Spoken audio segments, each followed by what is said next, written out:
sigui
Hola, hola, ¿se escucha? ¿Escuchan bien? Sí, Alejandro, se escucha perfecto ahí. Bueno,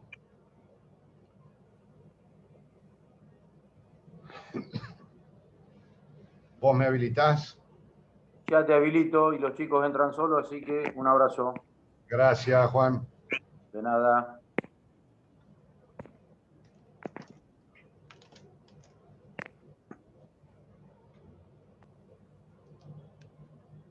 Listo, Ale. Gracias.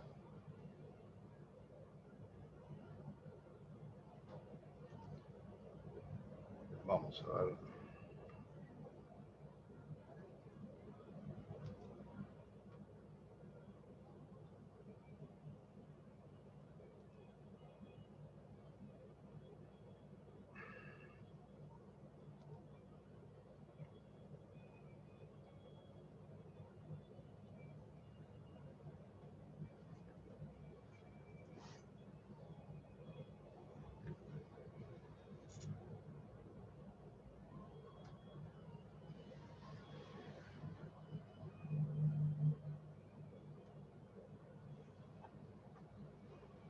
Bueno, creo que ya estamos casi todos, ¿no? Veo 78 participantes. Esperen que no tengo el chat acá.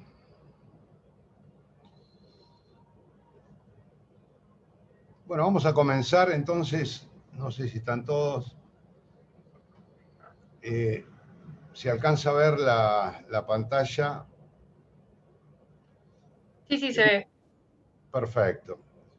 Era un poco lo que hablábamos la otra vez, ¿no? Para hacer un repaso, estábamos analizando el artículo 80, inciso primero del Código Penal,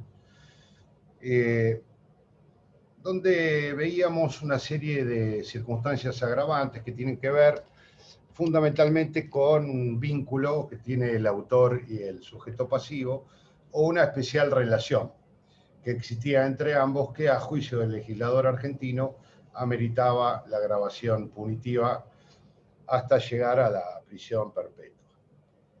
En este caso habíamos visto en primer término el ascendiente. Yo hoy le fui poniendo algunas disposiciones del Código Civil que están relacionadas con esto para orientarnos, porque claro, una cosa es el concepto vulgar y otra cosa es el concepto jurídico que contiene el Código Penal. En las primeras clases hablábamos de la importancia de escudriñar en el resto del ordenamiento jurídico a aquellas instituciones de otras ramas del derecho que pudieran tener estrecha relación con el derecho penal. Y acá tenemos una que es la del derecho civil, principalmente, porque nos está diciendo que el homicidio va a ser agravado cuando se mata a un ascendiente, al descendiente, al cónyuge, al excónyuge o a alguien con la cual se tiene relación de pareja o se haya tenido una relación de pareja, independientemente de si ha habido o no convivencia, ¿no? Entonces, para saber qué es un ascendiente, recurrimos a los artículos 529 y siguientes del Código Civil y Comercial de la Nación, lo mismo que en el caso de los descendientes, y hacíamos especial hincapié en las líneas, ¿no? Porque en este caso se trata de la protección, o mejor dicho, la mayor sanción punitiva para el homicidio de alguien que tiene una relación de parentesco, en el caso de ascendientes o descendientes, en línea recta, regulada en los artículos 530 y 531 del Código Civil y Comercial de la Nación, en relación a lo que uno consideraba que se trata del parentesco, de lo que el Código Civil denomina parentesco en términos genéricos en el artículo 529. Y se había suscitado una pequeña discusión, algunos me escribieron al respecto, relacionado con la adopción, ¿no? Fíjense, ahí la adopción está marcada en los artículos 594 y siguientes. El Código Civil regula la adopción en nuestro ordenamiento jurídico. ¿Qué pasa con esto? Si se mata al hijo adoptado o el hijo adoptado mata al adoptante, ¿se trata de un homicidio calificado en los términos del inciso primero o no? alguien me decía, mire, buen padre dice que no, porque se trata de un agravante que está basado exclusivamente en un vínculo sanguíneo, tiene que haber una relación, pero fundada principalmente en ese vínculo de sangre que une al autor con la víctima. Y es verdad, y bueno, y son opiniones, pero si nosotros recurrimos al Código Civil, vemos que la adopción hoy está concebida como una relación de parentesco. Esto es lo que dice el artículo 529 del Código Civil, ¿no? El parentesco se determina por las circunstancias naturales, por las técnicas de reproducción asistida, la adopción y la afinidad, que es una forma diferente a la natural. Pero bueno, está incluido como una situación de parentesco. Ahora bien, fíjense, la adopción puede presentar tres formas. La primera es la plena. Y el artículo 620 confiere al adoptado la condición de hijo y extingue el vínculo que tenía anteriormente con sus padres biológicos y su familia biológica. Vale decir, en primer lugar, la adopción plena, otorgada plenamente, confiere esa condición de hijo, pasa a ser un hijo de quien lo adopta. Y tiene en la familia los mismos derechos y las mismas obligaciones de todo hijo. Esto lo dice expresamente el Código Civil. Entonces, hoy pensar en términos normativos, estoy hablando, que el hijo adoptado no es un descendiente, me parece que es limitar exclusivamente el agravante a una vinculación de carácter sanguínea que ha sido modificado normativamente. Por otro lado, vemos que la adopción simple, que está regulada en los artículos 627 y siguientes del Código Civil y Comercial, confiere el estado de hijo, pero no crea vínculos con otros parientes más que con el adoptante, y no extingue tampoco los vínculos anteriores. Le otorga la condición, pero está, digamos, relativizada exclusivamente al vínculo entre el adoptante y el adoptado, con lo cual ahí podrían generarse otro tipo de situaciones que no son específicamente las mismas que en el caso de la adopción plena. Y por último, la adopción de integración, que es cuando se adopta al hijo del cónyuge o del conviviente, ¿no? En donde se mantiene el vínculo filiatorio de origen y todos los efectos derivados de ello. Ahora, la ley civil dice que si tiene solo un vínculo de origen, es decir, si tiene un padre, una madre nada más, se inserta en la familia del adoptante como si fuera plena, con lo cual queda equiparado a la adopción plena. Si tiene el doble vínculo, tiene padre y madre, entonces el juez de la adopción, al momento de resolver, va a establecer el modo de vinculación, es decir, si se rige por la adopción plena o se rige por la adopción simple. Yo sé que esto por ahí es un poco confuso, tiene algo bastante que ver con el ordenamiento civil y comercial más precisamente, en términos de parentesco, en términos de modo de relacionarse los seres humanos en familia, pero creo que es un punto a tener en cuenta luego de la modificación, de la sanción del nuevo Código Civil y Comercial, que me parece, a mi juicio, que ha modificado en cierta manera, de cierto modo, aquellos aspectos del Código Penal que están íntimamente vinculados por referirse a aspectos normativos. No obstante, también había dicho en las primeras clases que acá en derecho penal, fundamentalmente en el resto del ordenamiento en general, nos vamos a encontrar con interpretaciones diversas.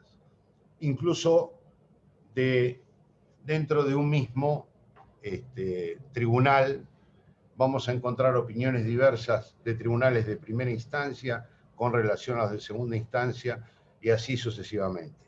La opinión de Bonpadre es muy rescatable, por cierto, puede que tenga razón, algunos tribunales así lo han aceptado, pero me parece que hay que tener en cuenta esta modificación en términos normativos. Había alguien que quería hacer una pregunta. Sí, yo, Mariana.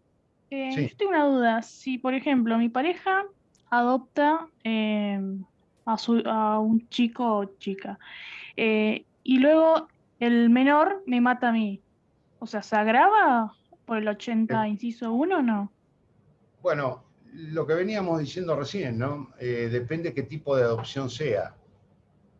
Si es la plena, en cuyo caso, a mi modo de ver, tiene las mismas facultades y obligaciones que todo hijo. Yo lo considero un supuesto de homicidio agravado y distinto si es simple la adopción. Esto tiene que ver con el juicio de adopción que se rige por las normas del Código Civil, donde el juez de la adopción, al momento de establecerla, tiene facultades para regularla de uno u otro modo. O sea que habrá que ver qué tipo de adopción se trata para saber qué efecto, qué consecuencia penal ha de tener. Digamos, en síntesis, para que sea más claro. Si se trata de plena, yo creo que no hay ninguna duda, como se mata a, a un ascendiente del adoptante o la pareja del adoptante, queda incluido dentro de los términos del artículo 80, inciso primero. Si lo consultamos a buen padre te diría que no en ningún supuesto, porque para él el fundamento de la grabación está dado por el vínculo de sangre. Al no ser un vínculo sanguíneo, entonces no queda dentro del agravante. Por eso le preguntaba porque lo había leído de un padre. Correcto. A juicio de buen padre, esto nunca sería un homicidio calificado. Yo creo que cuando se trata de una adopción plena, dado los términos del Código Civil y Comercial, fíjate que el artículo 620, ahí está mencionado, llegan a ver el paper. ¿Se ve el paper? Sí, se ve. Bueno, el artículo 620 confiere al adoptado la condición de hijo y extingue los vínculos anteriores. Ya deja de ser hijo de los biológicos, pasa a ser hijo de los adoptantes y tiene en la familia los mismos derechos y obligaciones que todo hijo. Es un integrante más. Con lo cual, a mí me parece, porque esto viene a ser una discusión entre la biología y la normatividad, que lo vamos a ver poco más adelante cuando lleguemos al femicidio, ¿no? El homicidio cometido por un varón en contra de una mujer. ¿Cómo se debe interpretar el texto? Y Doctor, la sí, misma discusión se podría dar con las técnicas de reproducción asistida en el caso de que hay un tercero que dona los gametos y demás. Cuando hay, por ejemplo, dos padres del mismo sexo y que no corresponde totalmente a la biología. podría ser, podría ser. Yo creo que ahí hay menos duda porque en ese supuesto es un hijo, tiene los mismos derechos, las mismas obligaciones que todo hijo, y por más que no se trate, está bien el ejemplo, por más que no se trate de un vínculo sanguíneo, normativamente es considerado como un hijo y por lo tanto un descendiente. En consecuencia, si el descendiente mata a su ascendiente, en mi opinión, se trata de un homicidio calificado. Si ustedes consultan otras opiniones, como el caso de Buen Padre, seguramente con todo fundamento, no vamos a discutir acá la capacidad intelectual del doctor Buen Padre, pero bueno, tiene otro tipo de apreciación estrictamente basado en lo biológico. Y él nos dice que el fundamento de esta grabación se basa exclusivamente en un vínculo sanguíneo. Y por lo tanto, todo aquello que no tenga que ver con la consanguinidad, por llamarlo de alguna manera en términos de la vieja ley del Código Civil, queda al margen de la previsión legal agravante. Pero esto tiene que ver también con cuestiones de política criminal, ¿no? De la que hablábamos en la primera clase. ¿Por qué? Porque con los mismos fundamentos y las mismas razones diríamos, ¿por qué no es un homicidio matar al hermano de mismo padre y misma madre? ¿Por qué eso no es un homicidio agravado? ¿Por qué tiene la misma pena que si yo mato a mi vecino que es mi enemigo por una discusión? ¿Es lo mismo eso que matar a mi hermano? ¿Y por qué, teniendo el vínculo de sangre, no está incluido dentro de los agravantes? Por eso mencionaba que algunos códigos han eliminado esta forma de agravación, otros lo han incluido en la parte general, otros han considerado, otros códigos, ¿no? Han considerado las circunstancias familiares como motivo de agravación o de atenuación, según los casos, para aumentar las penalidades en cada uno de los hechos delictivos y no estrictamente vinculados con el homicidio, sino que al estar en la parte general son aplicables al resto de las disposiciones penales. Por eso digo que es más una cuestión de política criminal que otra cosa. Pero de esta manera, fíjense que cuando se sanciona el Código Penal, las últimas modificaciones estructurales al Código Penal, estaba vigente el viejo Código Civil. Estoy viendo que ha habido un impacto normativo con las nuevas disposiciones del Código Civil y Comercial en el Código Penal. Lo mismo sucede con otras disposiciones. Fíjense que, por ejemplo, cuando veamos los delitos contra la propiedad, ¿no? Quebrados y otros deudores punibles, la quiebra fraudulenta, la norma penal se dirige hacia el comerciante declarado en quiebra. Y hoy la figura del comerciante no existe más, porque el Código de Comercio fue derogado, o mejor dicho, fue incluido dentro del Código Civil, con lo cual deja en cierto modo vacío de contenido a la disposición penal. ¿Por qué? Porque el Código Penal luego no se ajustó a las reformas posteriores de otras ramas del ordenamiento jurídico. Lo mismo con el caso del concurso civil, que no existe más en la ley de quiebras.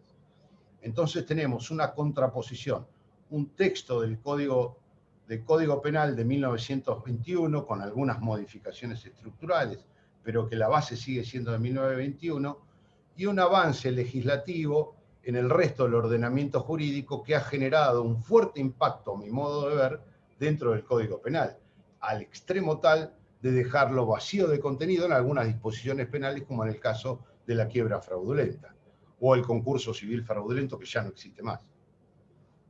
Entonces, el tema pasa por cómo interpretar esas nuevas modificaciones del resto del ordenamiento jurídico, específicamente en este caso del Código Civil y Comercial, con relación al Código Penal. ¿Qué impacto ha tenido?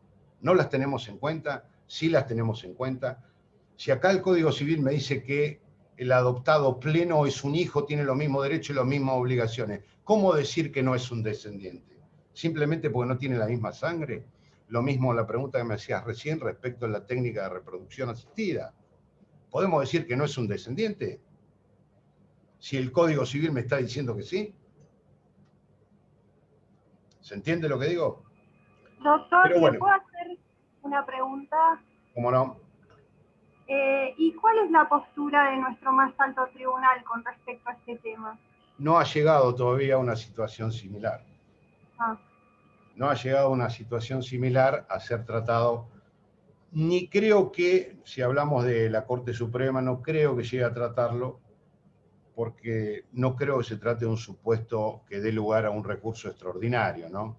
Posiblemente esto vaya a decidirse a través de la Cámara Nacional de Casación Penal, en Capital Federal, de la Cámara Federal de Casación en sede federal, si se diera la hipótesis de esa jurisdicción y competencia, o por los superiores tribunales de provincia.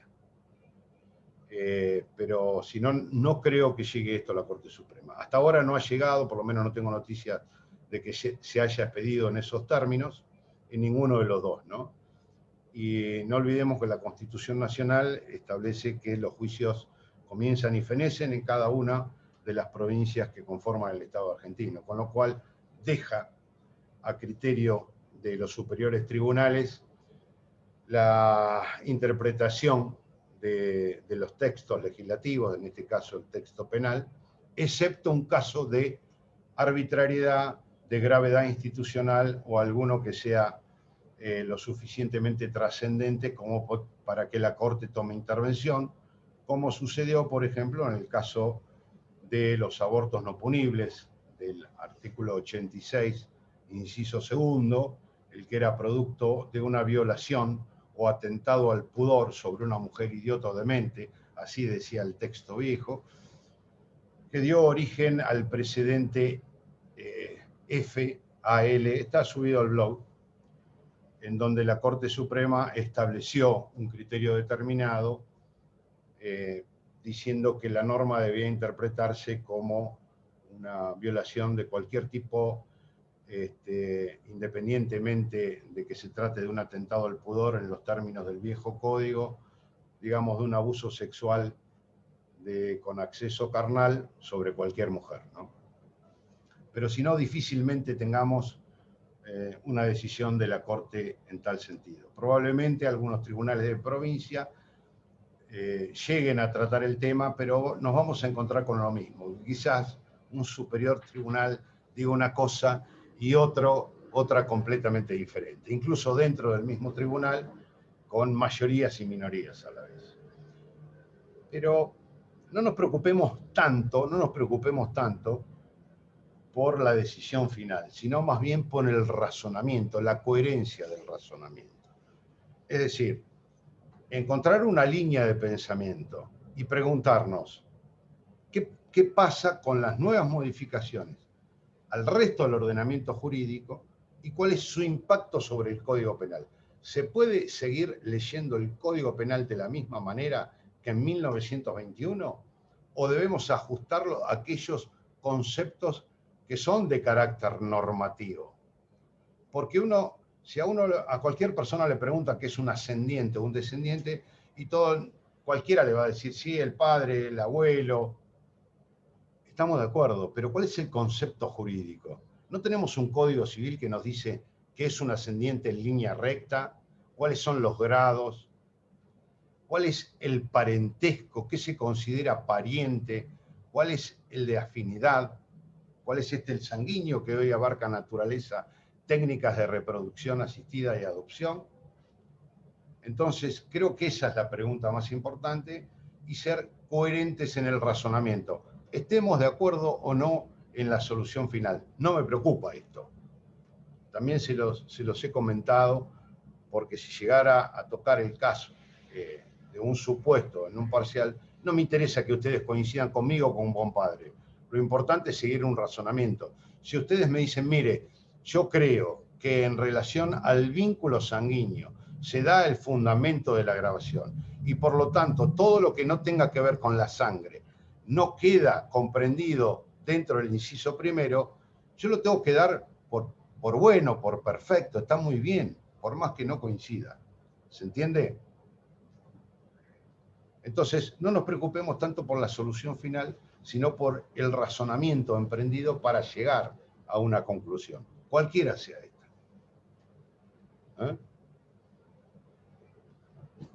Porque sé que esto de la adopción ha generado algún tipo de inconveniente. Incluso antes, cuando no estaba la modificación al Código Civil y Comercial, podría decir un amplísimo porcentaje de la doctrina consideraba que no se encontraba incluido, salvo algunos pocos autores que decían que sí, pero fundamentalmente por una relación de preeminencia familiar, padre e hijo, nada más.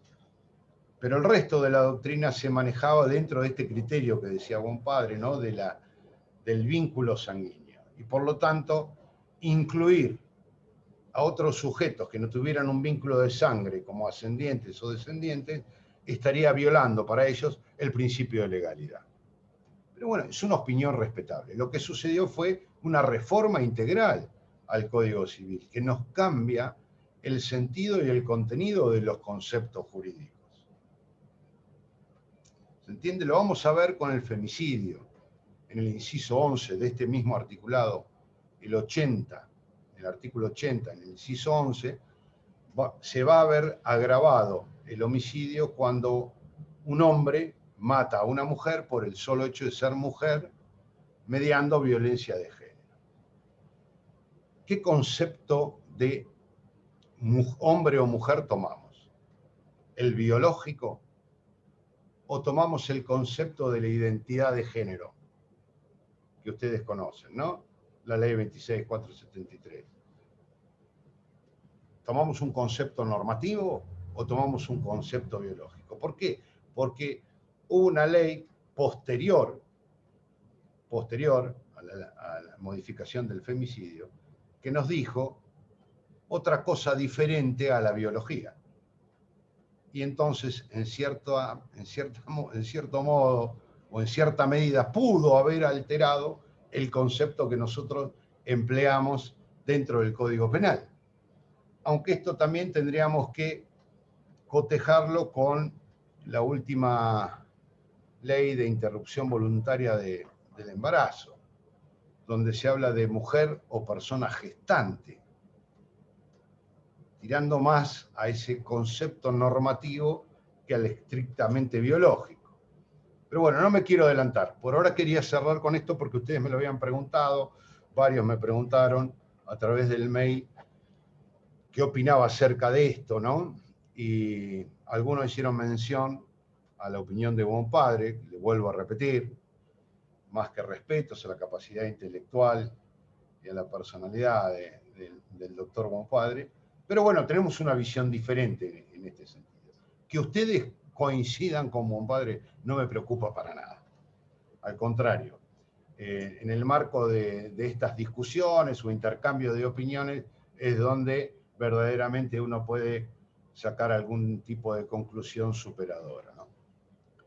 Por eso no se preocupen tanto por la solución, sino por el razonamiento por el cual se llega a determinado ítem. ¿Sí? ¿Quedó más o menos claro? Perfecto, doctor. Bien. Continuamos. Habíamos visto el cónyuge. Fíjense que yo lo vinculo permanentemente. Me salió una franja roja acá, una raya. Debo haber tocado algo. No es que esté tachado. El homicidio se agrava también cuando se mata al cónyuge. Los artículos 401, 406, siguientes y concordantes del Código Civil y Comercial nos dicen quién es el cónyuge, ¿no?, de alguien. El matrimonio celebrado en la Argentina con las formalidades de ley ante el oficial autorizado para hacerlo, convierte a ambas personas en cónyuges. Y excónyuge se refiere al caso de disolución por divorcio de ese matrimonio, por eso cito el inciso C del artículo 435 y el 437 también del Código Civil y Comercial, que regula la disolución del matrimonio y los efectos del divorcio.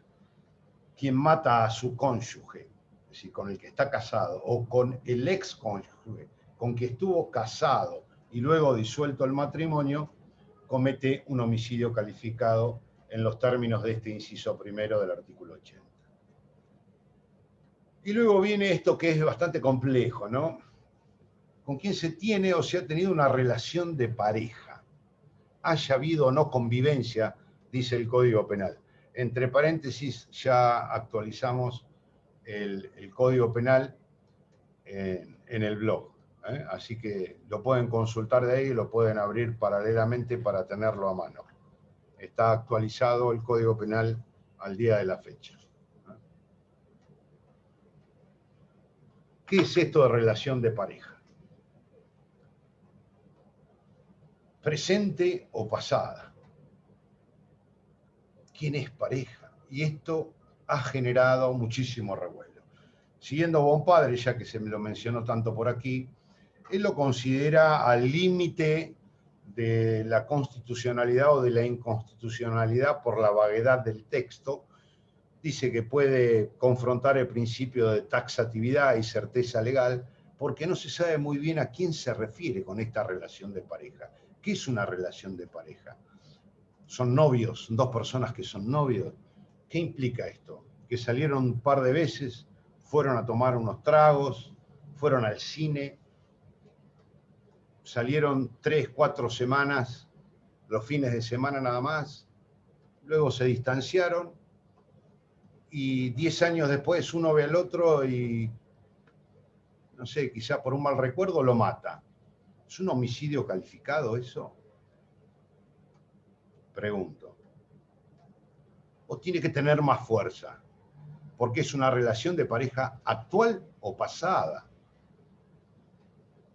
La novia de los 15 años, con la cual tuvimos, o el novio de los 15 años, el primer novio, la primera novia, con el cual salimos un par de semanas y luego vimos que no era lo que queríamos.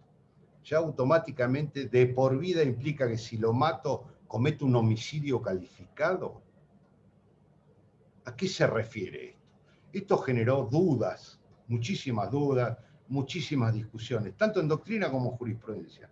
En esto yo coincido con Juan Padre, coincido que hay que interpretarlo restrictivamente porque si no genera tanta duda, tanta ambigüedad que podríamos llegar a confrontarlo con un principio de taxatividad penal que es inherente a todo sistema penal. El derecho penal tiene que ser taxativo. Cada uno de nosotros debe saber qué es lo que está prohibido, qué es lo que está permitido y qué es aquello que está sancionado. Y si me ponen términos ambiguos dentro de una norma del Código Penal, yo no puedo completar ese saber de otra forma que no sea recurriendo a este tipo de situaciones en las cuales aparecen tantas dudas. Lo que sí estamos seguros, lo marco acá y lo dice Juan Padre, que lo que quedan excluidas son las relaciones pasajeras, transitorias o amistosas, lógicamente. Por otro lado, la relación de pareja se refiere a una unión de carácter afectivo. No es una pareja en el sentido que era mi pareja de truco o mi pareja de baile, con la cual íbamos a bailar porque competíamos en una competencia internacional de salsa o de tango. No, estamos hablando de dos personas que se unen. En eso estamos de acuerdo. Por un sentimiento de carácter amoroso, ni siquiera de amistad. Porque si no, relación de pareja podría ser la mía con un amigo. Y no está incluido esto acá. El texto lo que quiso señalar es que existen o han existido, en el caso del pasado, relaciones de este tenor, de este contenido, que se refieren más a... Estamos más cerca de lo convivencial, aun cuando no haya habido convivencia, me refiero en términos civiles, que algo estrictamente pasajero o transitorio. ¿Qué dijo la jurisprudencia? Acá les cité algunos ejemplos, si los llegan a ver, que lo limitan la relación de pareja a lo que establece el Código Civil. Van estrictamente a lo que dice el Código Civil. Acá fueron a lo normativo puro, como por ejemplo la Sala Segunda de Casación Nacional de Capital Federal.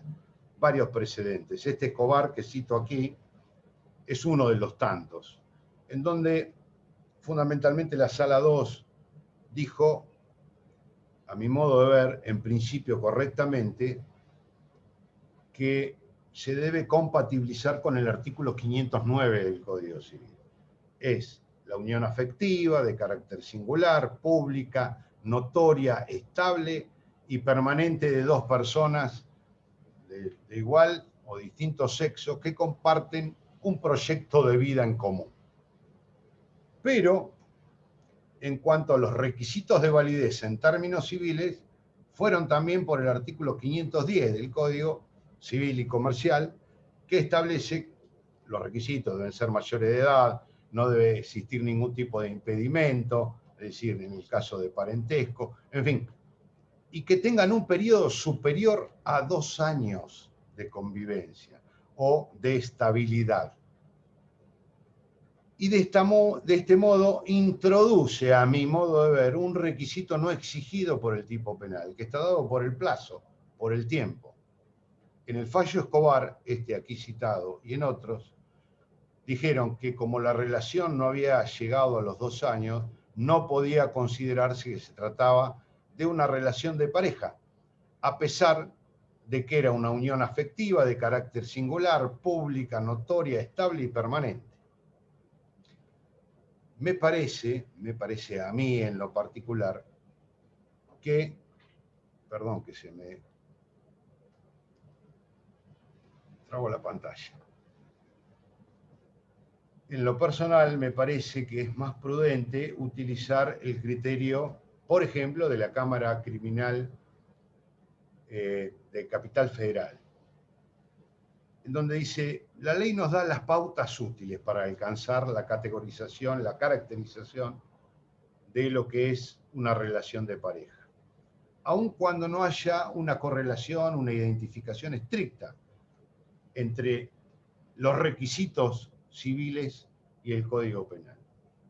Pero fíjense lo que termina diciendo, a mi modo de ver, es muy, muy sabio, ¿no? Que requiere en cada caso la constatación de un efectivo aprovechamiento por parte del autor de la existencia de esa relación, previa o concomitante con el hecho, de forma tal que con base en ella se vea facilitada la ejecución del homicidio al dotar de un mayor grado de eficiencia el accionar disvalioso del autor. ¿Qué quiere decir con esto? Que no es una cuestión meramente formal, porque han sido novios en el pasado, porque lo son en la actualidad, sino que el motivo, la razón de ser del agravante está dada precisamente en el aprovechamiento y la facilitación que provoca esa relación de pareja para cometer el homicidio. ¿Por qué? Porque le da mayor eficacia a la conducta del autor, a la conducta lesiva del autor para cometer el hecho ilícito. Es decir, que conjuga los elementos civiles con el fundamento de la agravación, cosa que en lo personal, vuelvo a repetir, me parece muy inteligente. La doctrina en general se inclina por una postura estricta, y vamos a los requisitos del 509 y 510, unión convivencial del Código Civil con el plazo de 2 años. Otros que se acercan a esta última postura que les mencioné de la Cámara Criminal y Correccional de la Capital Federal, y otros en doctrina dicen, mire, será una cuestión, creo que Bonpadre también llega a esa conclusión, de que el juez en cada caso debe analizar si se trata de una relación de pareja con el contenido que le hemos dado. Es decir, que sea notoria, relativamente estable, que sea pública, es decir, que tenga ya un principio, si lo podemos decir de esta manera, un principio de ejecución que haya ido transitando en el tiempo como una relación de carácter más o menos estable que ha generado la facilidad para el autor y aprovechándose de esa relación para cometer el homicidio que intentaba perpetrar. ¿Se entiende? ¿Vamos bien? ¿Alguna duda, alguna pregunta? Perfecto, profesor.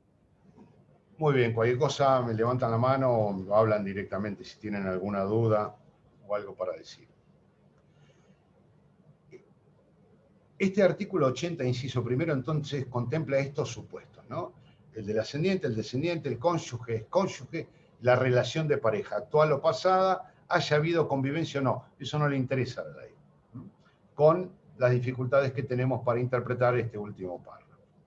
Pero de aquí nos vamos a la última parte del artículo 80. ¿Por qué? Porque en este supuesto, ustedes saben que las relaciones de familia, fundamentalmente, pueden generar, a su vez, ciertas situaciones que no justifican el homicidio, pero que cuando salen de lo ordinario, pueden llegar a ser tenidas en cuenta por el juzgador a la hora de aplicar una pena.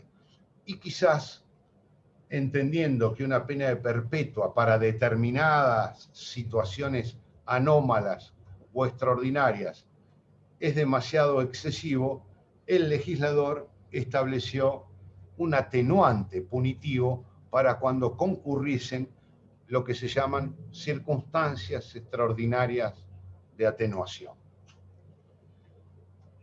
Solo para el inciso primero. Si no lo tienen a mano, se los leo. Está dividido en 2 partes. Vamos a ver la primera. Dice así el artículo 80 infine, es decir, al final del artículo 80. Cuando en el caso del inciso primero, que estamos analizando, mediaren circunstancias extraordinarias de atenuación, el juez podrá aplicar prisión o reclusión de 8 a 25 años. Esta es la primera parte. Agrega el código, esto es producto de una modificación posterior, y fundamentalmente para los casos de femicidio, esto no será aplicable a quien anteriormente hubiera realizado actos de violencia contra la mujer víctima. Esto lo vamos a dejar para cuando veamos femicidio. Volviendo a la primera parte, lo que se consagra acá es un atenuante punitivo, no excusa el homicidio, no lo justifica, para hipótesis extraordinarias donde el juez, el juzgador, advierte que, producto de esas relaciones familiares, ha habido situaciones que salen fuera de lo común y que motivaron al autor del homicidio, por ejemplo, de un ascendiente, del descendiente o del cónyuge. En este caso, es facultativo y no obligatorio, es facultativo para el juez, constatadas que fueran esas circunstancias extraordinarias de atenuación, aplicar una pena equivalente a la de homicidio simple, de 8 a 25 años. Hay una cosa que aclarar aquí. No se trata de un supuesto o supuestos de emoción violenta. Tenemos que distinguir las circunstancias extraordinarias de atenuación del homicidio cometido mediando un estado de emoción violenta, que es una cosa completamente diferente, y que está regulada autónomamente en el artículo siguiente, en el artículo 81, que ya lo vamos a ver. Pero en principio decimos que las circunstancias extraordinarias de atenuación no son lo mismo que un estado de emoción violenta. De hecho, si hubieran dado lugar a un estado de emoción violenta que es súbito, es intempestivo, es inmediato, es una reacción cuasi instintiva que se da súbitamente en el mismo momento de la ofensa, de una ofensa cualquiera, llevan a una pena muchísimo menor que estas circunstancias extraordinarias de atenuación. Con esto se hace, con estas circunstancias extraordinarias, el mismo nombre lo dice, tienen que ser extraordinarias, salen de lo común, salen del ordinario.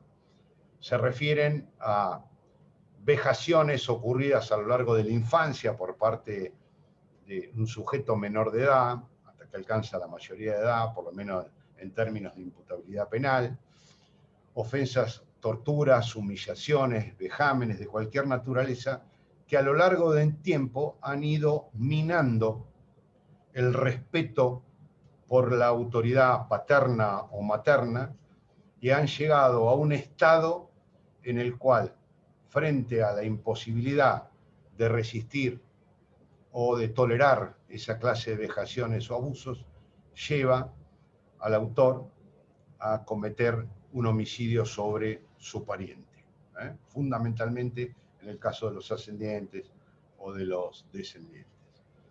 Estas circunstancias, que pueden ser infinitas, pero tienen que ser de calibre, tienen que ser de gravedad, que por lo general se dan a lo largo del tiempo, no son inmediatas, no surgen de una mera discusión entre el padre y el hijo o entre la madre y el hijo, sino que normalmente se prolongan a lo largo del tiempo y llevan a ese estado casi de desesperación al autor, al hijo, a la hija, a actuar en contra de su progenitor, ocasionándole la muerte.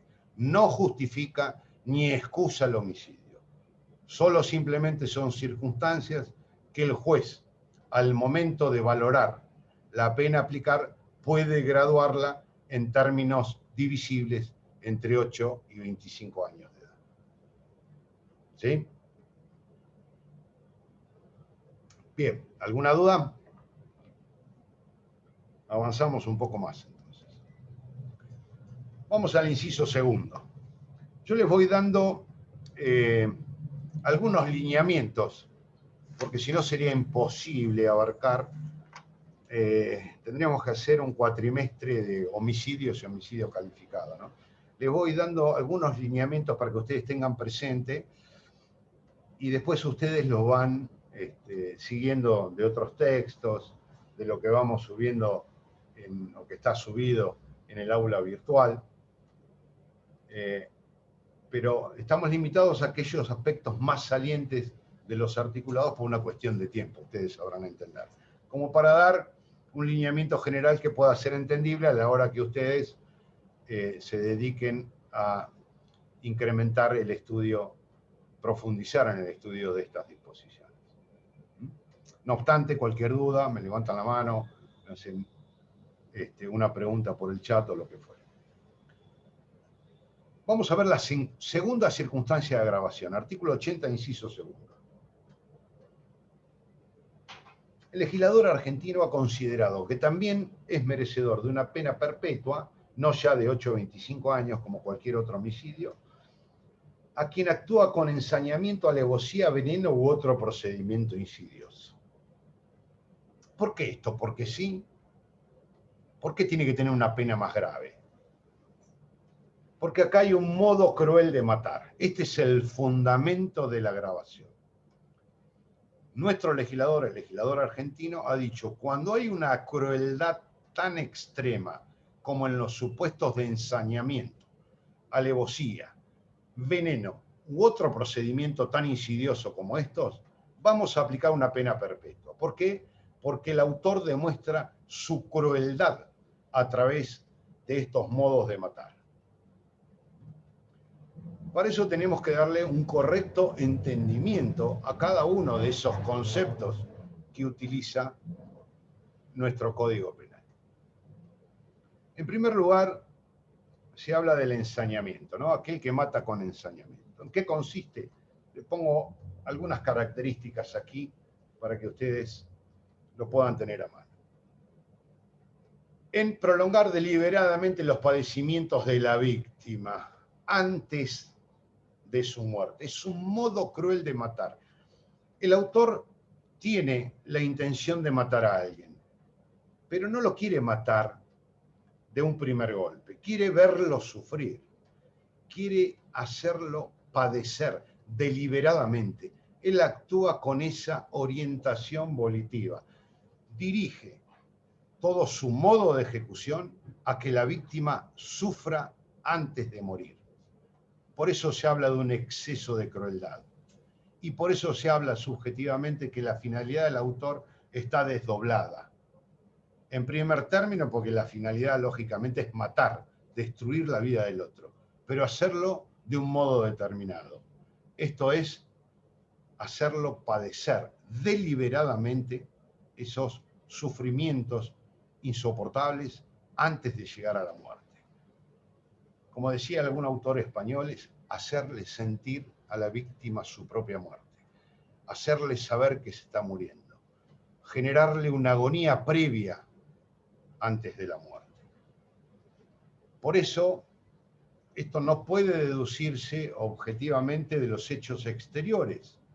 Aplicarle 150 puñaladas a otra persona, siendo que murió en la primera o en la segunda, dejó de existir. Apuñalar a un cadáver no constituye ensañamiento. Eventualmente podrá hablarse de algún homicidio pasional o lo que fuere, pero no es el caso. En el ensañamiento el autor debe dirigir su hecho a lograr esa subjetividad que contiene el acto de hacer sufrir previamente a la víctima, de hacerla padecer su propia muerte. Entonces, ni la cantidad de lesiones inferidas, ni el hecho objetivo de por sí, si no va acompañado de esta subjetividad, conforman plenamente el ensañamiento. En el ensañamiento tiene que haber una intencionalidad de hacer o de aumentar el sufrimiento de la víctima antes de que muera. Si alguien, por ejemplo, quiere matar a otra persona, lo apuñala y se retira del lugar pensando que lo mató, y resulta que esa persona agonizó durante 8 horas porque estaba en un descampado antes de morir, por más que tuvo un periodo de sufrimiento, no podemos considerar eso como un homicidio con ensañamiento. ¿Por qué? Porque la conducta del autor no se dirigió volitivamente, psíquicamente, a lograr ese resultado. ¿Se entiende? Acá tiene que haber una dirección volitiva que se compadezca con ese hecho objetivo.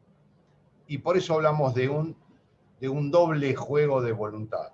Una de matar y de matar de ese modo. Es decir, con ese exceso de crueldad característico del ensañamiento que consiste en hacerlo padecer, hacerlo sufrir deliberadamente, no casualmente. Deliberadamente el autor propina, por ejemplo, distintos cortes para ver desangrar a la víctima y que ésta sufra, sienta su propia muerte, como decía Pacheco al comentar el Código Español. Queda claro, ¿no? Esto de la subjetividad, de la intencionalidad, en esta clase de supuestos, es una línea que va a atravesar todos los conceptos que estamos viendo, no solamente con el ensañamiento, sino también con la alevosía, con el veneno o con otro procedimiento insidioso. Porque acá el sustento, el fundamento del agravante está dado precisamente por esa crueldad. Y la crueldad se manifiesta antes que nada psíquicamente, es decir, está instalada en la subjetividad del autor. Todo aquel acontecimiento que por casualidad genere una situación similar no queda comprendido dentro del agravante. Por eso hablaba de una interpretación estricta. Quizás al momento de analizar la alevosía sea un poco más complejo y nos vamos a encontrar con decisiones jurisprudenciales diferentes, opiniones doctrinarias que discrepan entre sí, pero bueno, forma parte del ejercicio del derecho en general, ¿no? Más precisamente en el derecho penal. Pero creo que como se trata de un agravante, estamos pasando de una pena de un homicidio simple a una pena de un homicidio agravado que implica una condena perpetua, debemos ser estrictos en la apreciación, en la interpretación de esta clase de conceptos. Y fundamentalmente de los motivos o de las razones por las cuales llega el legislador a incluirlo como un hecho de mayor contenido de injusto. A tal punto que fíjense que si yo digo que está atravesado, no lo digo yo, lo dice la doctrina, en general la jurisprudencia más destacada. Todos estos conceptos están atravesados por la idea, por la subjetividad del autor de actuar cruelmente, de dirigir su voluntad a generar este tipo de situaciones, es porque desde el punto de vista subjetivo hay un dolo directo. Estos delitos no podrían entenderse sino a través, desde el tipo subjetivo que está conformado por el dolo directo. Ni el dolo eventual, ni un dolo genérico, ni cualquier otra clase de dolo, como lo quisiéramos llamar, quedarían comprendidos en el tipo penal. Solo el dolo directo es compatible con estas figuras. Decía que quizás un poco más complicado es la alevosía, ¿no? Entenderlo, por lo menos en términos de nuestro sistema punitivo. ¿Por qué? Porque hay como si fueran dos vertientes. Yo ahí le pongo proditorio, el homicidio proditorio, que viene fundamentalmente del derecho español, con una vieja fórmula que utilizaba el Código de 1850, en 1848 también el Código español, que es matar a traición y sobreseguro, con el cual llega a nuestro país esta idea de lo que sería el homicidio proditorio, ¿no? Proditio onis, el homicidio a traición, es un homicidio traicionero. O sea, el sujeto no espera la muerte porque fue llevado a una determinada situación por parte del autor, llevado a un descampado con la excusa de ir a pescar o lo que fuere, para poder así matarlo más fácilmente. A traición, o sea, porque no se la espera la persona, y sobreseguro, porque no va a tener el auxilio de ningún tercero y ante lo inesperado del ataque tampoco la víctima va a estar esperando un ataque de esa naturaleza, lo encuentra completamente desprevenido. Eso por el lado del derecho español nos viene, la alevosía, ¿no? El homicidio proditorio. Y por el otro lado, el derecho italiano, pero con influencia francesa, desde el Código de Napoleón de 1810, incluso el Código suizo, en donde lo que se oculta no es la persona, no es la intención de matar, sino la persona. Esto se denominaba el homicidio per agguato en el derecho italiano, guet-apens, derecho francés tomado del derecho suizo también. Per agguato es decir, aguantar, esconderse, ocultarse, para que la víctima no pudiera advertir siquiera la presencia del autor y de esa manera cometer más fácil este homicidio. En uno se oculta la intención, en el proditorio, y en esta otra línea lo que se oculta es la persona, no ya solo la intención o los medios, ¿no?, para matar. Esto generó lo que decía anteriormente, distintas opiniones, distintas consideraciones acerca de cuándo había alevosía y cuándo no, porque no todo ataque que, por inesperado que sea, es alevosía.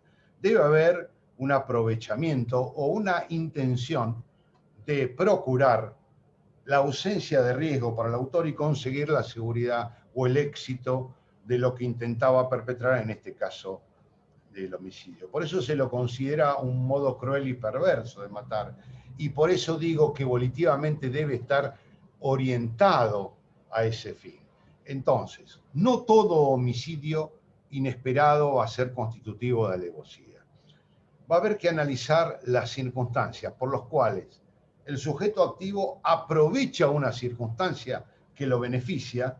Ejemplo típico de doctrina: encontrar a la víctima dormida, encontrar al enemigo dormido, o haberlo procurado, llevarlo a un determinado lugar, esperarlo en una situación determinada en horario nocturno, fuera del ejido urbano, lo que fuera, llevarlo con una excusa a otro lado. Innumerable cantidad de circunstancias pueden intervenir aquí como para considerar a un homicidio alevoso. Lo importante es señalar que también está marcado por este fuerte componente subjetivo. Tiene que haber por parte del autor una idea de aprovechamiento del momento concomitante o haberlo buscado o procurado. ¿Con qué finalidad? De no ser descubierto, de impedir cualquier tipo de resistencia por parte de la víctima o un tercero, o simplemente para matarlo traicioneramente, es decir, en forma inesperada. Este conjunto de circunstancias son las que nos van a decir en cada caso particular si un homicidio puede ser alevoso o no. Pero yo lo que quiero marcar es que ustedes tengan en cuenta que debe haber subjetivamente acreditado en el caso, en la causa, que el autor obró de conformidad con esa idea, con la idea del aprovechamiento, de la seguridad, de la traición, de buscar para sí su propia impunidad, de no encontrarse ni con la resistencia de la víctima ni con un tercero que lo pueda auxiliar. En el caso de Fernando, ¿podría ser alevosía? ¿De quién, perdón? Del chico que mataron en Villa Gesell. No conozco bien el expediente, ¿no? A veces no se puede llegar a una decisión así de carácter apresurado si no conocemos exactamente lo que figura en el expediente, porque muchas veces lo que conocemos es a través de medios periodísticos, informaciones televisivas, radiales, que no siempre se ajustan a la verdad. Muchas veces los periodistas, quizás por no manejar estos tecnicismos, dan una información tal vez tergiversada de la realidad, no digo intencionalmente, sino por carencia de estos conocimientos, o por omitir algunas otras piezas procesales que son de trascendencia. Por lo que hemos visto casi todos en imágenes y algunas situaciones comentadas basadas en supuestamente, por eso hablo todo entre comillas, no me parece que fuera un homicidio de carácter alevoso. Creo que se da, al contrario, subrepticiamente, por una circunstancia fortuita, en un mismo contexto de tiempo y lugar. Creo que lo que se discutía ahí es si podría haber un concurso premeditado de dos o más personas en la comisión del hecho, que tiene que ver con otro inciso, con el inciso sexto de nuestro Código Penal en el artículo 80, y la discusión, o para tratar de diferenciarlo, con un homicidio en riña, ¿no? o en agresión,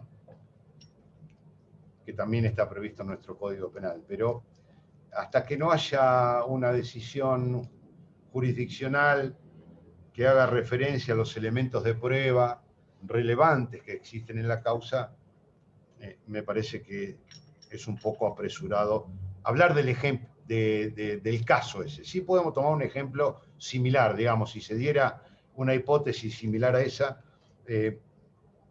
creo que difícilmente podría considerarse un homicidio alevoso. No creo Entonces, que... entonces la alevosía abarca a terceros. ¿En qué sentido? Y por ejemplo, tres personas agarran a una persona durmiendo y la atacan. O sea, ¿la alevosía se tipifica para las tres personas? Sí, claro, puede haber alevosía en ese supuesto, en el caso que haya sido, como decía recién, aprovechado, procurado o buscado esa situación para matarlo con mayor seguridad, ¿no? Como modo cruel de matar.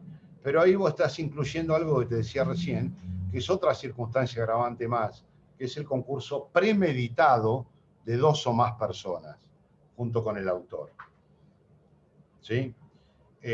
Y no hablamos acá de un autor y de un partícipe, sino que estamos hablando, digo, en el concurso premeditado de dos o más personas, hay que ver en qué modo lo hicieron, ¿no? Por lo que relatás así a grandes rasgos, se trata de supuestos en donde los tres intervienen ejecutando hechos materiales que son configurativos de un homicidio. Pero fíjate o fíjense que puede haber alguien que aprovecha esa situación y lo mata, puede haber un campana, alguien que está en la puerta para que, controlando que no ingrese nadie, y un tercero que lo sujeta o que está del otro lado de la vivienda, es decir, con otras formas de participación. Entonces ahí ya entramos en problemas de autoría y de participación que hay que vincularlo con el artículo 45 y 48 del Código Penal, ¿no es cierto? Digamos, no me quiero meter demasiado en el inciso sexto porque después vamos a ver qué modo de intervención tiene para que haya una agravación por el inciso sexto. Pero desde el punto de vista de la alevosía, sí, si conocen esas características, conocen esas circunstancias y deciden entre los tres aprovechar la situación o la han buscado, durmieron a la víctima para poder matarla más fácilmente entre los tres, calculo que desde el punto de vista y desde la perspectiva del inciso segundo, sí podría entrar como un homicidio alevoso, sin perjuicio de la posible aplicación, además del inciso sexto, que luego vamos a ver, ¿no? ¿Se entiende? ¿O fue medio complicado? Sí, entendí. En la alevosía lo que debe haber es todo un procedimiento previo dirigido a sorprender a la víctima. La víctima no se espera jamás ese ataque. Está indefensa, ya sea porque el autor oculta la intención de matarlo, me hago el amigo de alguien y de esa manera le digo que tengamos un encuentro en casa y aprovecho para matarlo sobre seguro, es decir, a traición y sobre seguro, como decían los españoles, o lo que hago es, me escondo en un lugar boscoso, espero que pase cada vez que sale, sé que sale toda la noche de su trabajo determinado.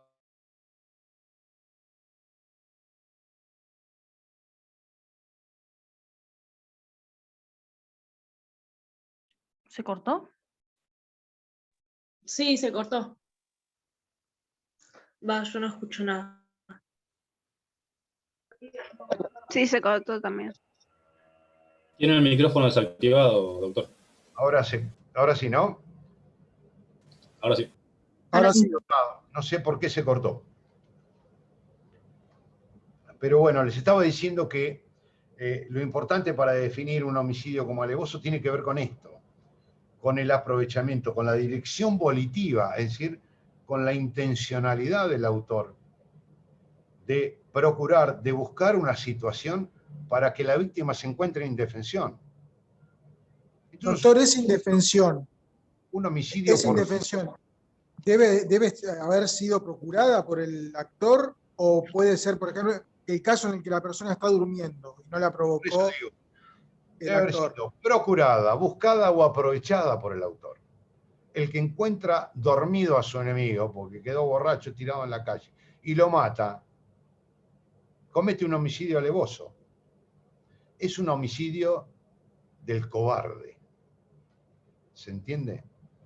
Alguien que o engaña a la víctima con otros motivos, lo lleva a un lugar, a un descampado para poder matarlo más fácilmente, o se esconde, es decir, ya se oculta a la persona, no solo la intención, para dispararle desde arriba de un árbol sin que nadie lo vea, se aprovecha, procura o busca la circunstancia justa para encontrar a la víctima en un estado de indefensión. Y se aprovecha. Doctor, una pregunta, perdón. Sí. ¿Y ese sería el elemento de ánimo también? Porque tengo entendido que Correcto, agravante... Sí, es un elemento anímico, subjetivo, ¿no? Él debe obrar con esa intencionalidad. Por eso digo, cuando hablo de orientación volitiva, estoy hablando de la intencionalidad del autor. La intención del autor es matar cobardemente, sin que la víctima se entere. Tratar de encontrarlo o colocarlo en una situación desprevenida, inesperada, que no pueda oponer ninguna resistencia, o llevarlo a un lugar descampado para que nadie lo pueda auxiliar y nadie lo vea. Buscar todas las condiciones necesarias como para obrar sobre seguro. Esto es lo que decían los españoles en el caso del homicidio proditorio. A traición y sobre seguro. ¿Profe? Sí. Hola, buenas tardes, disculpe. Y un ejemplo también podría contar que, no sé, a una chica la engañan con la excusa de tener una entrevista de trabajo y primero abusan sexualmente de ella y luego la matan. Bueno, ahí ya ahí entramos con algunos delitos contra la integridad sexual. Hay que conjugarlo junto con los delitos contra la integridad sexual. Pero en la primera parte de tu ejemplo bien podría ser cualquier excusa para llevarla a un lugar en donde la víctima no pueda tener ningún tipo de auxilio. Y desprevenida completamente, es inesperado, porque ella piensa que va a una entrevista de trabajo y termina muerta, ¿no es cierto? Pero lo importante es que el autor haya utilizado esos artilugios, esos engaños, esos artificios para matarla. ¿Sí? Si son utilizados para abusar de ella y luego le da muerte, ya podemos estar hablando de que entra en juego otra disposición, que es la del artículo 124 del Código Penal. Tiene la misma pena, a los efectos punitivos es lo mismo, pero son distintas categorías jurídicas. Ya el hecho se apunta más a los delitos contra la integridad sexual con el resultado muerte, ¿no? Que a los delitos contra la vida. Hay que ver y acreditar cuál fue la intencionalidad del autor en primer término, hacia dónde se dirigió su primera intencionalidad, por decirlo de alguna manera. Entonces ahí entraría en juego otro bien jurídico tutelado. Por eso también debemos rescatar la importancia del bien jurídico tutelado. Cuando hablamos en las primeras clases de que el derecho penal se asienta sobre dos fuertes pilares, ¿no? Uno de ellos es el bien jurídico, y que tiene precisamente por función, desde un punto de vista de estudio sistemático, ¿no? Para saber dónde se encuentran cada uno de los delitos. Pero otra de las funciones es la teleológica interpretativa.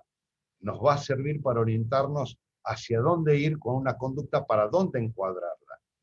Porque ese bien jurídico nos va a dar la pauta, nos va a dar una pauta, una pista nomás, no es decisivo, pero nos da una pista de si la intención del autor fue lesionar un bien jurídico u otro.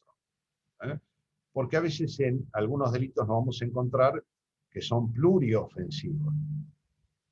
En algunos se lesiona la libertad y el patrimonio, en otros, como el que mencionaste vos, la integridad sexual, la libertad y la vida. Pero tenemos que ver cuál es el primordial de acuerdo a la intencionalidad del autor. Y ustedes me dirán, ¿y esto cómo lo determinamos? Y acá es donde entra en juego las instituciones del derecho procesal penal, ¿no? Eso ya la van a ver cuando estudien la materia procesal penal. Es decir, cómo determinar una intencionalidad, una orientación volitiva por parte de un sujeto. Y es muy difícil, pero no imposible.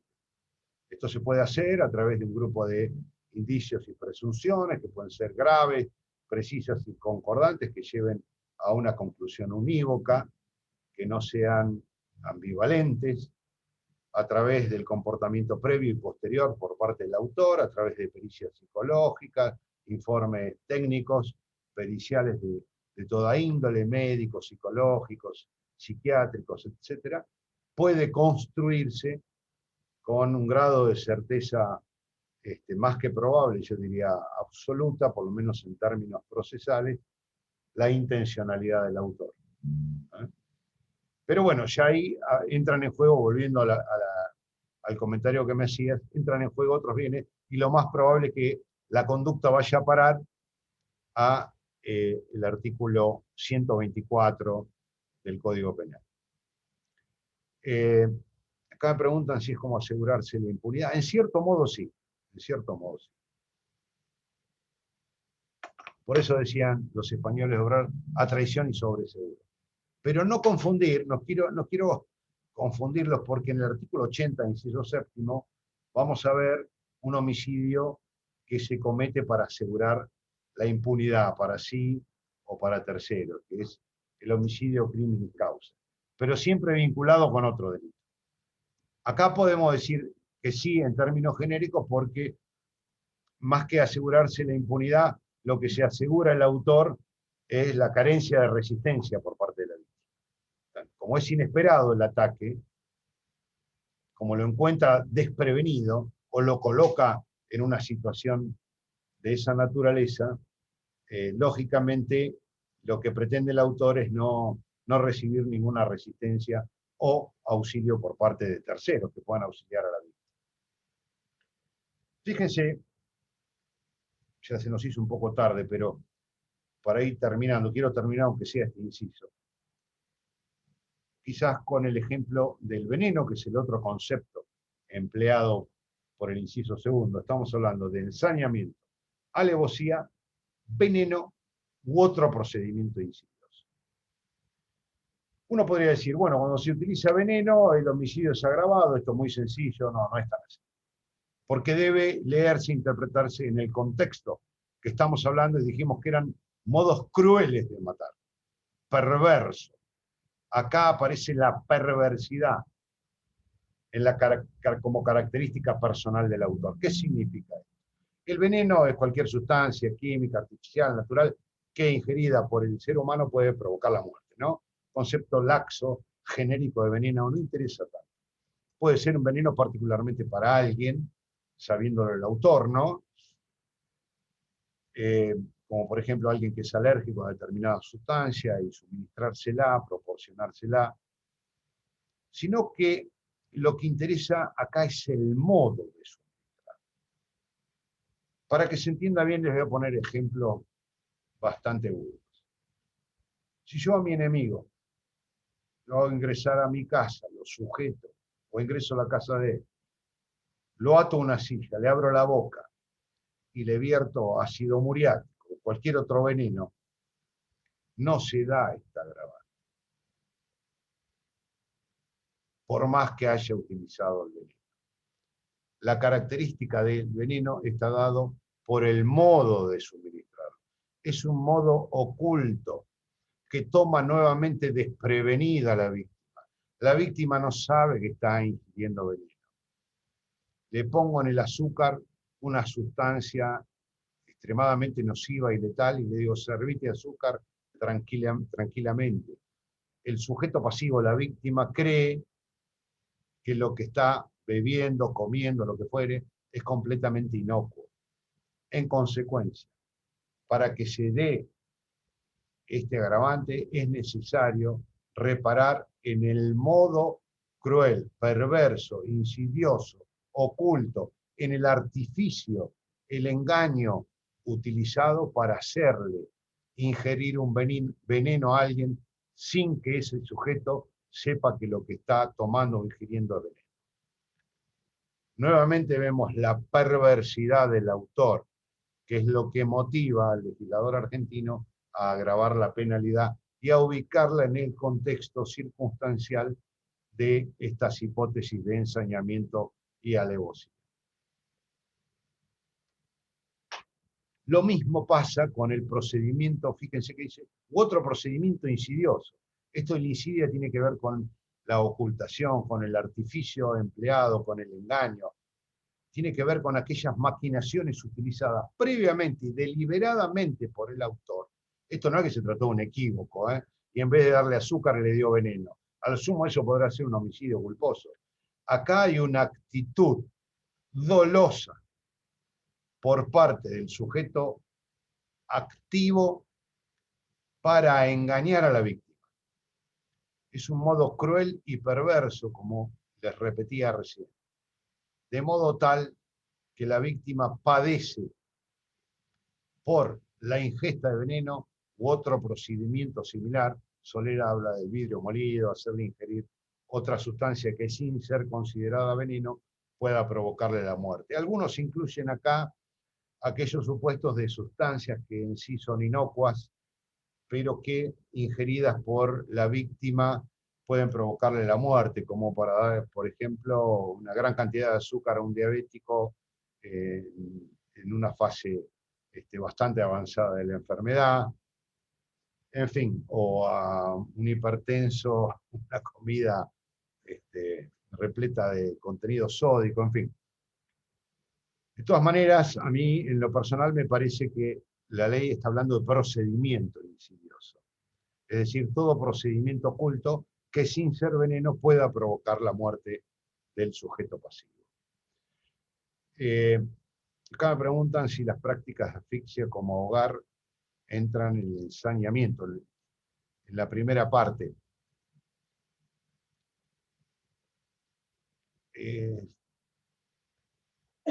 Vuelvo a repetir, va a depender, podría haber infinidad de situaciones de estas, ¿no?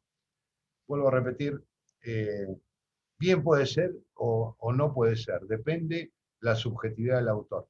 Si el autor pretende asfixiar a alguien, como ahogar, me dice acá, ¿no? Es decir, sumergirle la cabeza en un balde. Si la intención del autor es llevarlo de a poco a la muerte, sí, podría ser.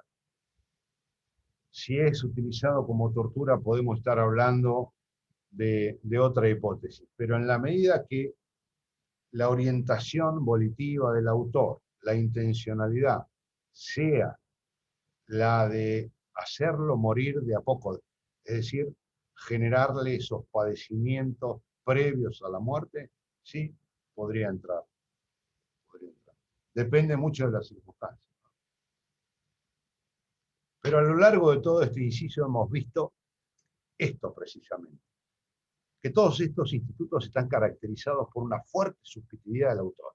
Y esto es lo que hay que acreditar en la causa. Por eso, quizás por ahí si hablamos de ejemplos, aisladamente, no son muy eficaces para entender la cabal comprensión de cada uno de los conceptos. Lo importante es tener las pautas por las cuales debemos considerar a alguien que actuó con ensañamiento, con alevosía, con veneno o con otro procedimiento insidioso, con cualquiera de ellos. Y esto está dado fundamentalmente por la subjetividad. Debemos decir que acá tiene que haber un modo cruel. ¿Le puedo y hacer una perverso. pregunta? Sí, dame un segundito. Cuando acreditemos que el autor actuó deliberadamente con esa intencionalidad de matar cruelmente, que ha demostrado una perversidad superior a la de cualquier homicidio como para justificar esta agravante, entonces sí entraremos en los términos del ensañamiento, de la alevosía o del veneno. Pero siempre tendiendo a acreditar esa mayor crueldad, acá hay una mayor capacidad de injusto, ¿eh? Hay un mayor contenido de injusto que es lo que motiva al legislador a agravar la penalidad. No estamos hablando de circunstancias fortuitas, casuales, tiene que haber una tendencia, una intencionalidad del autor en obrar de un modo cruel, perverso, traicionero, cobarde, sorprendiendo a la víctima, tomándola desprevenida, que para la víctima sea inesperado el ataque o el medio utilizado. Todo este conjunto de pautas es lo que nos va a servir para definir si un hecho es alevoso, cometido con ensañamiento, con veneno u otro procedimiento insidioso. Esas pautas son las trascendentes, fundamentalmente desde la perspectiva de la subjetividad del autor, de la intencionalidad del autor. Sí, perdóname, me querías preguntar algo. Sí, ¿tiene que ser veneno o puede ser otra sustancia que le cause la muerte? Bueno, eso es lo que decíamos. ¿O eso sería?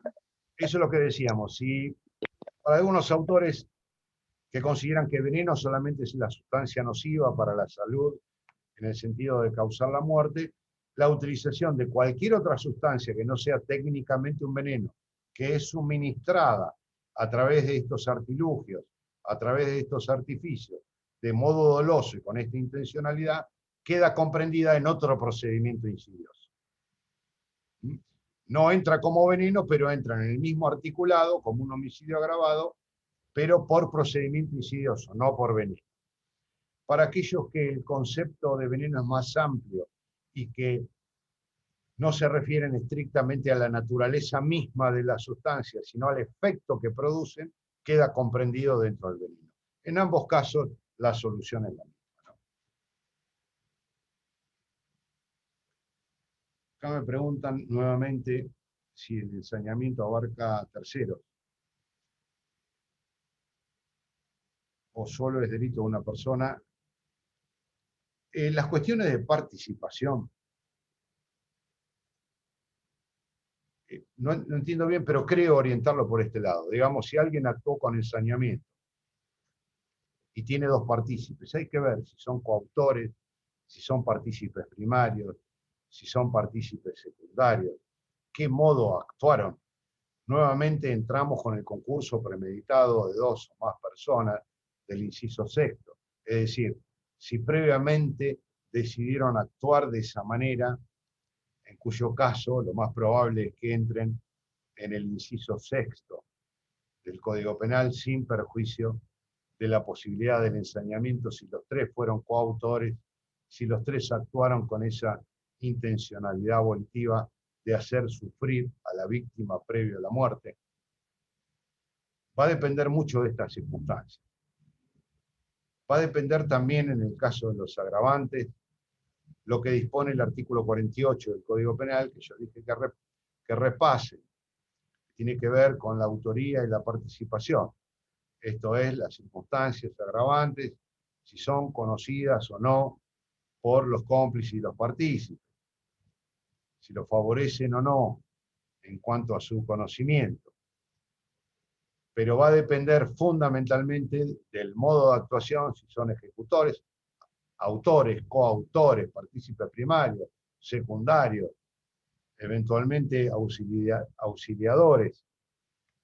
Va a depender de muchas circunstancias. Y normalmente cuando hablamos de 2, 3 o más personas en un homicidio, lo más probable es que nos acerquemos a la hipótesis del inciso sexto. No sé si la tienen, pero como yo me la han la vista, ¿no? Me lo han preguntado varias veces, se lo leo. El Código Penal castiga con la misma penalidad al que matare con el concurso premeditado de 2 o más personas. Con lo cual ahí estaríamos hablando de otras circunstancias de agravación, a la que no quiero entrar porque después las vamos a interrelacionar a todas o a casi todas entre sí, si el tiempo nos lo permite. Que dada estas circunstancias y los escasos plazos que nos ha puesto la facultad, sería un logro si llegamos a ver todos los incisos. pero ya estamos más que pasados de la hora, así que lo veremos, si podemos, la próxima clase, ¿eh? Salvo que haya alguna pregunta de último momento con relación a esto. No nos metamos en otros incisos porque si no se puede prestar a confusión. Prefiero cuando analicemos el inciso sexto que toquemos de vuelta estos temas, no hay ningún problema, pero ya viendo cómo funciona el inciso sexto, ¿eh? Que tiene que ver con la participación plural de varios intervinientes o partícipes. ¿Alguna duda, pregunta de lo que hemos visto hasta ahora? ¿No? Bueno, entonces dejamos aquí y vemos si quizás el lunes que viene podamos adelantar alguna clase. Lo vamos a publicar en el aula virtual, ¿eh? Si este lunes que viene, creo que es 12, 17 horas, por ahí una clase optativa, pero bueno, queremos tratar de adelantar. No es obligatorio, va a quedar grabado, así que en todo caso la podrán consultar en su momento. Seguramente voy a estar yo, o en todo caso el doctor Montenegro, ¿eh? Pero sí quédense tranquilos que va a quedar grabada y ustedes la van a poder ver en cualquier momento. Bueno, entonces cortamos aquí, lo dejamos para la próxima clase, ¿eh? Gracias a todos. Gracias, adiós. Buen fin de semana. Gracias, profe. Muy buena clase. Nada.